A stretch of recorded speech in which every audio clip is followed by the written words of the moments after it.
Hey everybody, welcome back, or welcome to if you're new to the channel. Got another video with the Cummins. Like I said in the last video of it, one of the things we had to do was get the leveling kit on it so the wheels and tires wouldn't rub. We ended up getting the leveling kit in. It's just 2-inch spacers that you put above the springs. We're gonna end up doing that. We ended up getting new headlights for it. We got the inner wheel well in, so we're going to throw that in as well. And then I think we got it scheduled for an alignment on Monday. So there's that. And then it should be pretty much completely done besides obvious paint. But I don't think we're going to paint it until we fix the cab corners and the rocker panels. Because my dad and I were talking, and we actually want to try to fix this up and make it a really nice truck. So I guess without further ado, I'm going to show you pretty much how to put the spacers on. So.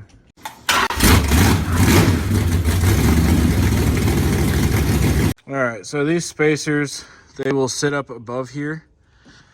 Pretty much right above the boot that's up at the top.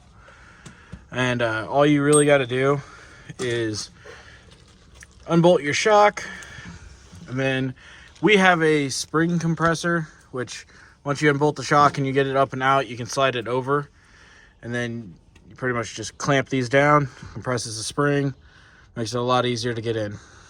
So that is what we are going to do. Huh.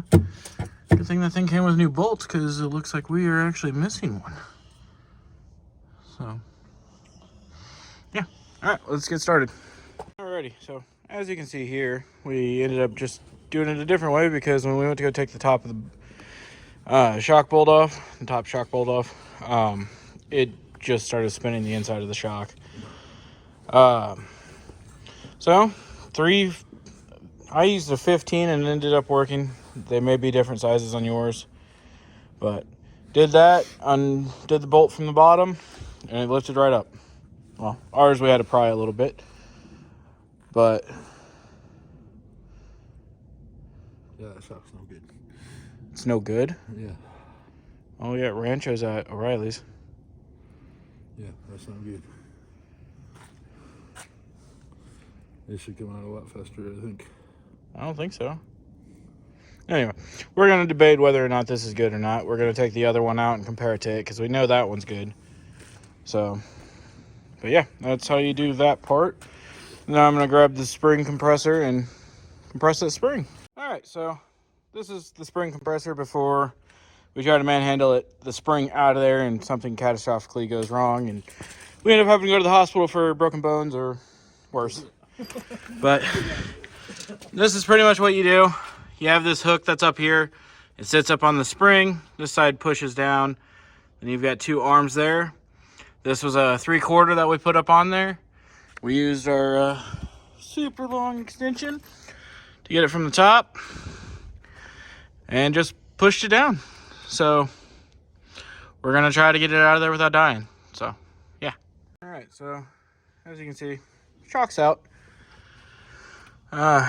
Put the spacer in there. We're gonna tighten it up until we get the spring back in, and then we're gonna take these off to put the shock tower back on top. Now, a common thing that I see whenever anybody does a lift kit or just a leveling kit like we're doing with the spacers, they don't put this boot back up on top of rubber, whatever, back up on top. All right, you need to put that back up on there, because this is what helps the top of the spring actually sit on here level. If you look at it, you can actually see that it's pushed into it to where it actually makes the top of the spring sit level. So make sure you put that back on there. And if yours is destroyed, get a new one, because you're gonna need them. But this is pretty much it. This is the spacer before we put it in there.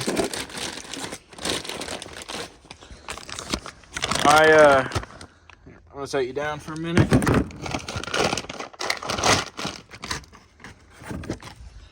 I actually bought these off of eBay. Looks like they're pressed in up at the top. Bottom is welded on both sides. Not the greatest of welds, but it's welded. That one's welded just on there. So, not too bad quality. Plus, this is actually only, I think I spent 35 bucks on both of them. That's including shipping. So, can't really complain. So, yeah. Alrighty. So, one good thing that we do on this channel is we learn by error or by going and doing it different ways. So, the other side, you saw how we used that tool there. Well, this side, it wasn't really able to do because the spring, or not the spring, but the shock was not wanting to separate from the tower, and we couldn't just lift it up with the tower on it like we did on the other side. So what we did is just disconnected the sway bar, unbolted the shock from the bottom, and that actually gave us enough room to swing the spring over and down out of the shock, and then we were able to fish the shock up through the top. Now that part's a little bit tricky. If you can, I highly recommend you disconnect the shock from the tower. A lot of the shocks, they will have a Allen wrench up on the top, and then you can use a ratchet wrench or whatever you want to take the nut off of it. But with disconnecting the sway bar and no shock in here, I was able to get the spring in without that compressor. So that's good news. Dad's jacking it back up right now, so that way we can put the sway bar back on. We are going to end up getting new shocks for this. I've got a set of Ranchos ordered in. We may go ahead and order some ones that are for a 2-inch lift, but I don't know. We're gonna try to figure this out. But yeah, so this is how you do a 2-inch leveling kit on a 2003 to, I want to say all the way up to 2008 might be the same. I'm not sure. Don't quote me on that. 4-wheel drive, coil spring front end. When you're looking for it, I was looking for, what was I looking for? I can't remember. I'm going to cut that part out. But anyway, when I was looking for it, I found these on eBay. They were 40 bucks. It took maybe 5 days to get to me. You said 35 earlier. Was it 35? Mm-hmm. Okay, it was between $30 and $40. I can't remember exactly. I've been ordering a lot of shit for this truck. So, anyway, as for that, we're done for right now because, like I said, it's past 8 o'clock and O'Reilly's is closed. But this is probably going to be a really short video. I might throw in how to do the headlights and everything. Those are pretty super easy, but I'll probably give you a sneak peek on the headlights we actually are doing for this truck. So, yeah. Alrighty, so after getting the shocks done and everything, or not shocks, but springs done, waiting on the shocks, we decided, hell, it's still a nice night. No snow. Surprisingly, it's warmer than it was today because the wind died down. So we decided to do headlights. And like I said, I was going to probably give you a sneak peek of them. So I'll just give you a sneak peek of them in the truck. Here we go. These are them. As they look like with that light on. They look like just normal lights, but we got them. There, as you can see, they're kind of blacked out. The only part that's actually chrome is where the bulbs are. We thought that was going to look a lot better. We haven't actually decided the color of this truck. We're leaning, I honestly like white or blue. Dad wants to go silver, even though we're going to go silver on the Charger. Ignore. Silver on the Charger. It's a gunmetal gray. It's a Alfa Romeo. Romeo? However the hell you pronounce it. It's an Alpha color. It's a billet silver is what they call it, I think. I don't know. We have the paint code at work. But, yeah, I think these headlights look a lot better. Let's get all this cleared off.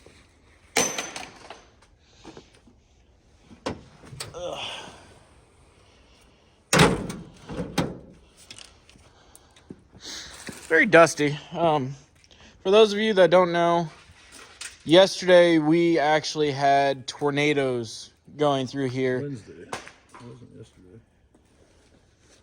Was it Wednesday? Yeah, it was Wednesday. I thought it was yesterday. No, it was Wednesday. Wow, I missed today. Anyway, Wednesday, which was 2 days ago, so today's Friday. I thought today was Thursday. Wednesday we had tornadoes go through Iowa, like the Midwestern part of Iowa. We live right between Omaha, Nebraska, and Des Moines, and I think we had 3 tornadoes touch down here, and along with that, it had dirty rain come with it, so this truck is a lot dirtier than what it should have been, because we did actually clean it. But yeah, I think once we get this all one color, fix the surface rust right there, I think this is gonna be a pretty good truck. I think we might do fender flares on it just because of how much this tire is sticking out here. That way it'll help protect the body, give it a little bit meaner look. So yeah, I think that's going to be the end of this video. It's going to be a really short one, probably like another 5-minute, 6-minute video. I don't know yet. But yeah, that's pretty much how you put a 2-inch leveling kit on the front of a Cummins. I guess I can show you how to do the headlights. They're super easy. Find one that we took out. Careful. So you got your 2 10-mil bolts there. You've got screw-in retainers there. They usually always strip, so you're probably going to end up having to cut them. And down in between the fender, you have another 10-mil right there. And then one thing that breaks all the time is that little clip right there. You got to push the top and the bottom in, and then it slides out. So that's how you change the headlights out on an 03 Dodge pickup to whatever year. I think they're 02 to 08 are all the same. I know 03 to I think 05 is when they quit doing it, is the little loops right here. I honestly like those. I think they look a lot better than the flats. But yeah, if you have any comments, questions, any suggestions, anything like that, go ahead and leave a comment. I'll try to respond as fast as I can. I'm usually pretty good at it. Go ahead and hit the like button, hit the subscribe button if you want to see more of the Dodges that we're working on, especially the crew cab down there. Yeah, thanks for watching. You have a great day.